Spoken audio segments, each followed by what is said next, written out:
Hi, it's Handy Val. In this video, I'll be tackling what should be a simple exercise on my 92 R129 Mercedes SL, but you never know what you'll get into on a multi-decade old car.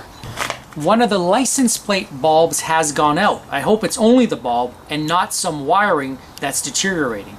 It's also going to give us an opportunity to see if there is any rust hiding there.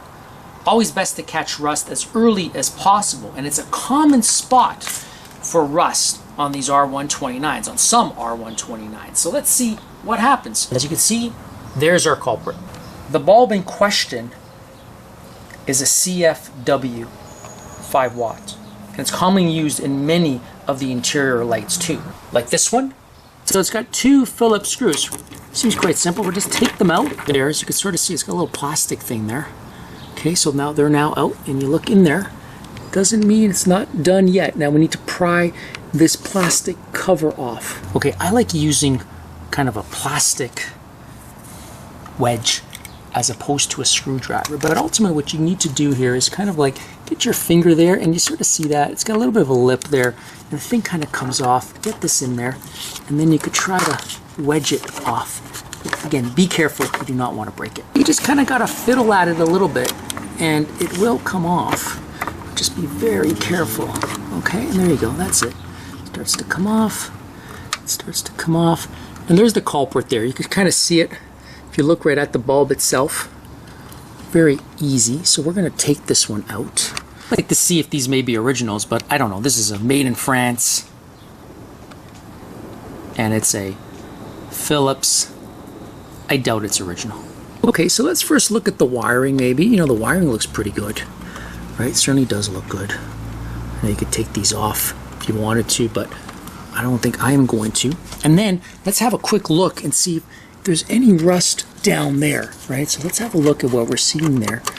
It looks pretty clean to me, although it does look a little bit rough over there.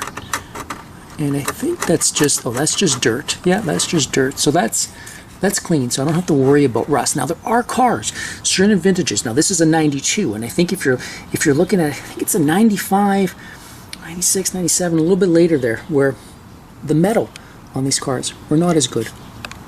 Sometimes you could get some rust forming here, and you want to get ahead of it all if you can. And if you do, if you start seeing a little bit of rust foaming, I would suggest something simple, something maybe has some rust proofing paint on top of it, or even more simple than that by using some kind of rust proofing spray like a Crown, or even kind of a fluid film, and you gotta go and add it with your finger on the inside and outside. Okay, you might as well clean it. I'm just using kind of like a Meguiar's Ultimate Quick Detailer. You can use whatever you've got there, and just might as well give this a nice clean. I mean, obviously it is dirty. Now you want to be careful if you come in from here. It's got a little bit of this kind of like a spongy rubber. See that over there?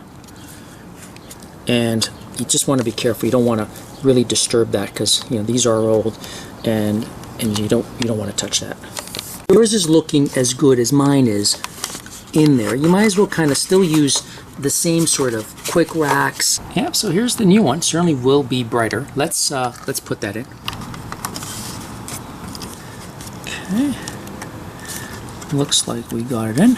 And before you start putting the screws back and whatnot, let's see if it actually works. Let's see if it actually is the bulb and there's nothing further going on with these wires. All right, so there you go. There you got it.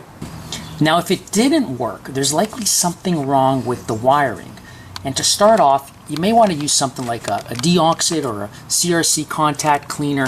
And what you're going to want to do is ensure that the contacts here are good. Okay?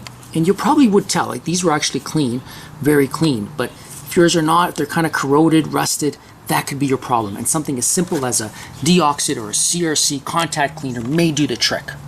Otherwise, if that does not work, then you've got to somehow find the root cause of it. Now, if both are not working, that clearly points to a fuse. So putting it back is going to be easy. Again, it's a little bit, you got to fiddle around with it a little bit, and you just put the screws on. I won't film this part. On the screen, you'll see one of my dozens of Handy Val R129 videos that you can click on or tap on. Please like, comment, share, and subscribe to the Handy Val channel. Thanks for watching. Bye for now. Handy Val.